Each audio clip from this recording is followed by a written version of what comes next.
This is Carol Stimmel in the Engerati studio at European Utility Week 2015. Today I'm joined by Adrian Tuck, who's the Chief Executive Officer of Tendril. Tendril is a North American company, and you've really actually made quite a mark in North American, all kinds of data, behavioral energy efficiency. You've been around longer than most customer-focused companies in this space. And now you're here at European Utility Week, and I'm wondering why. That's a great question. Thanks for having me. I'm glad to be here. So you're right. Tendril's a consumer engagement software company, and we have done a great job in North America at helping customers transition, our customers who have been predominantly utilities, transition the dialogue they've had with their customers around energy away from a sort of reactive one into a proactive one, and that's had all sorts of benefits, some of which are efficiency, but others include the ability to cross-sell and upsell new products and services, customer satisfaction, and so on. And about 5 years ago, we took a look at the European market and decided it wasn't ready. We decided that there was it was too much noise and not enough forward motion.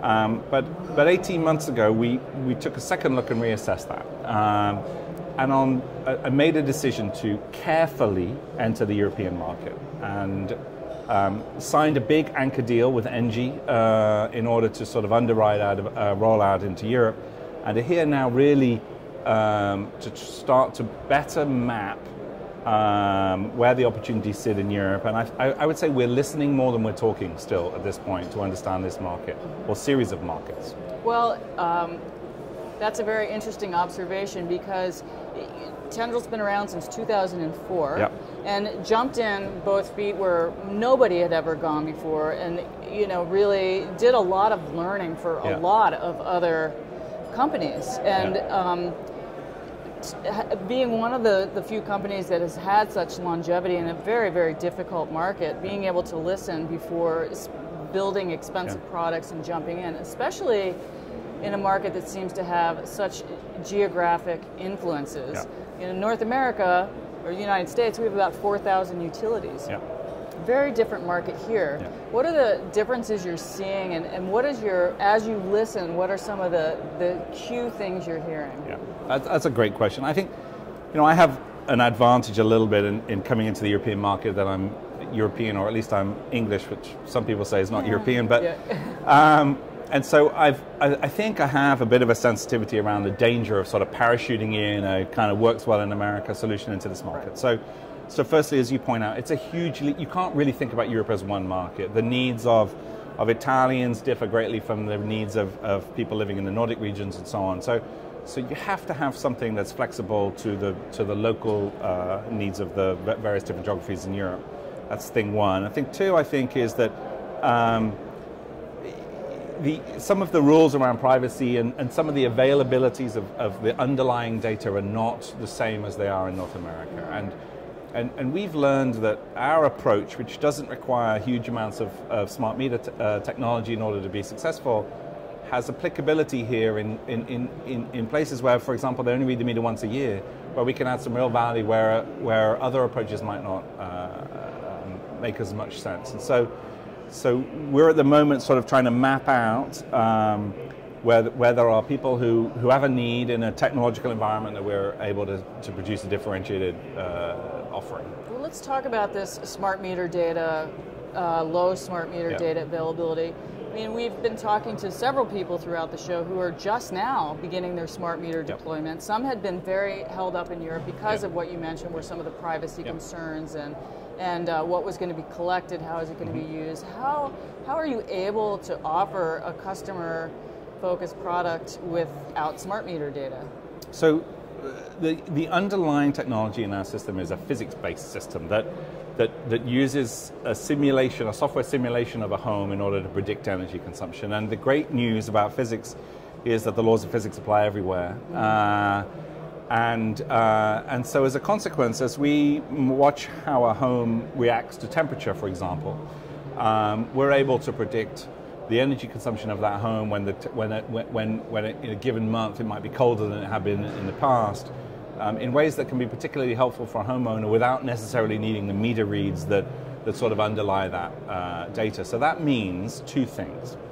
We can provide very valuable solutions from the get-go to people who don't yet have smart meters. And secondly, we can work well with challenger brands as opposed to incumbents. So, so lots of new entrants coming into this market, be they new energy retailers or companies coming from other areas, solar and telco and so on, that don't necessarily have underlying data and years of metrology behind them. We're able to give them value about targeting and segmenting and attracting customers because of the way that our physics-based home simulation model works. Well, that's a code that many have been trying to crack for a long time. How do we take energy-related services to the big box stores or outside of the auspices of the utilities that may have regulations or difficulties in being able to share the data out, again, because it's different so much around the world. So tell me a little bit about who these new entrants are. I'm especially curious about rooftop solar and what that's going to look like. So we made a decision about 2 years ago to expand our customer footprint to anyone who has an energy value proposition in the home. So today, 80% of our revenue and 80% of our business comes from utilities, because they obviously have a value proposition for energy in the home, so retailers of energy. But a lot of our growth is coming from solar, real estate, smart thermostat, people sell you windows, anyone who has some energy value proposition related to what they're trying to sell you into the home. And the contrast between the urgency and focus of the new market entrants and the apathy or inertia in the incumbents is stark. And we recognized in all of our markets that two things. Firstly, we couldn't afford to just be held captive by incumbent ways of doing things and incumbent thinking and incumbent timeframes. But secondly, actually, these new entrants and incumbents oftentimes are better off partnering with each other. Sometimes they're head-on, they clash head-on, and you can't avoid that. But a solar company working with a utility, a window company, a smart thermostat company working with a utility, each can gain value from those transactions. And we believe that one of the key things we bring to the table is now a set of external relationships with those new vendors that can enhance the utility offering into the market. So, and so those include, as I mentioned, sellers of rooftop and community solar projects, sellers of smart devices into the home, and sellers of homes themselves. We have a lot of things going on in the real estate market related to being able to help homeowners think about the energy consumption and footprint of the new home that they're looking to buy. Well, I would say that the important part of this from an analyst perspective is that what your longevity brings is domain knowledge, which these outside markets, they're not even really ancillary markets, right? They're brand new entrants trying to make sense of the home, the footprint, how energy is used. And that's really about the model, the data model, what to do with it, which is this physics model you're talking about. So from a data perspective, do you consider yourself to be a data company at this point? I think increasingly we do. I think the bottom layer of our software is this huge data hub that brings in data from stuff between things that we buy, things we get from our partners, things that we scrape, things we learn from interacting with our customers.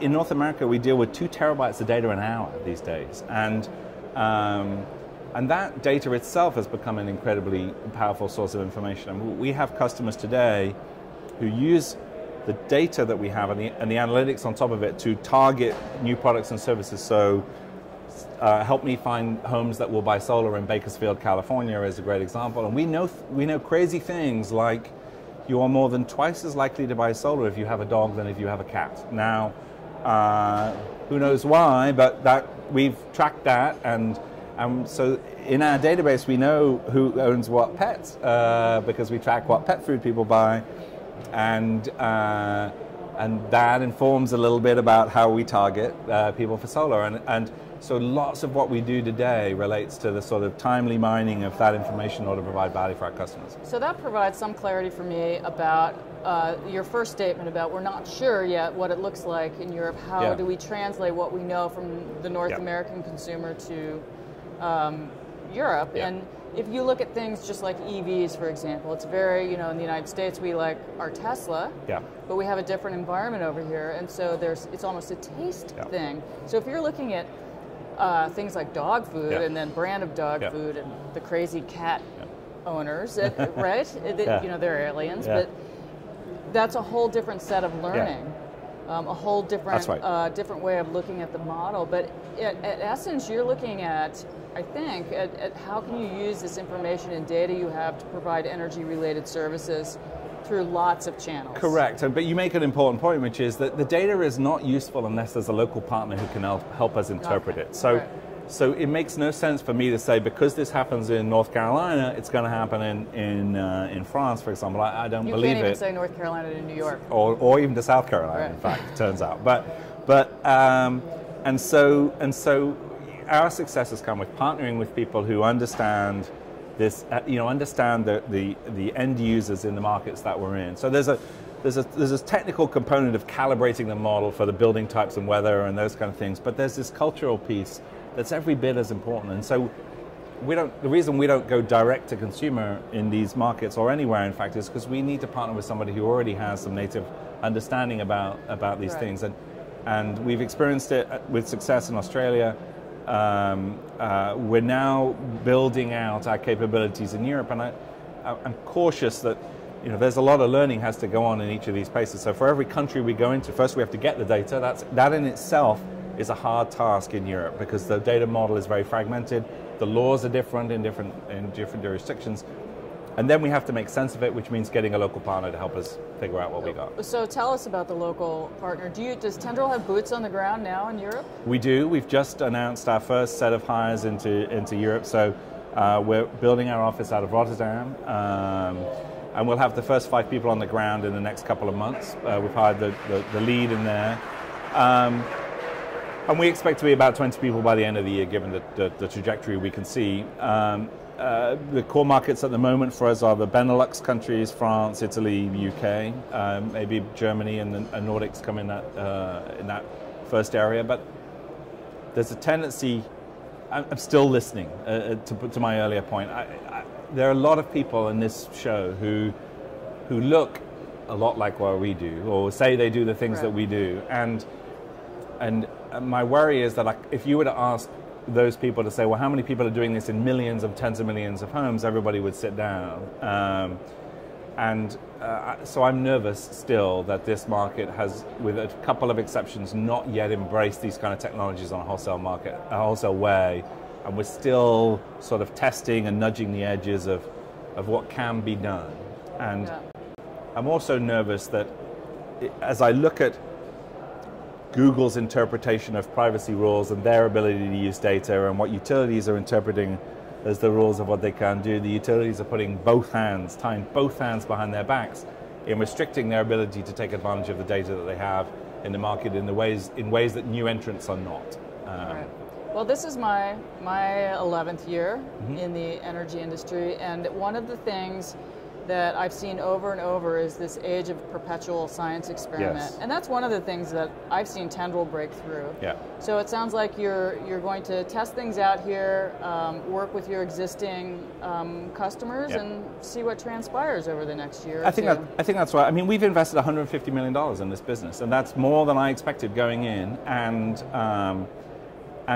I've now learned, and we're now a profitable business. So I want to be careful about trying to invest another $150 million to help the European market learn. So I'm a bit more cautious. I'm asking our customers to be more emphatic about what they're doing, and I'm trying to help our customers, European customers, translate what is clear vision at the C-suite into tangible action at the next levels down. Because what I've experienced, and this has been true in the US as well, that you can have the most visionary CEO, and unless you can walk that vision down into the rest of the organization, then what happens is that the natural instinct to mitigate risk also mitigates opportunity, and what you end up with is a smaller version of what was needed. It's smaller and later and less ambitious. And it's no accident that we have Duke in the US as the largest consumer engagement program in the US that started with a very visionary leader, Jim Rogers, and he was able to walk this down in his organization. In other places that hasn't been as true, and we see watered down, compliance-driven programs that are there to tick a box, not to achieve meaningful change. Well, Adrian, thank you so much. Adrian Tuck with Tendril joining us in the Engerati studio today at European Utility Week. Lots of luck to you. This is Carol Stimmel. Thanks so much. Thank you. Thanks a lot. Yeah. Perfect. That was good. Good.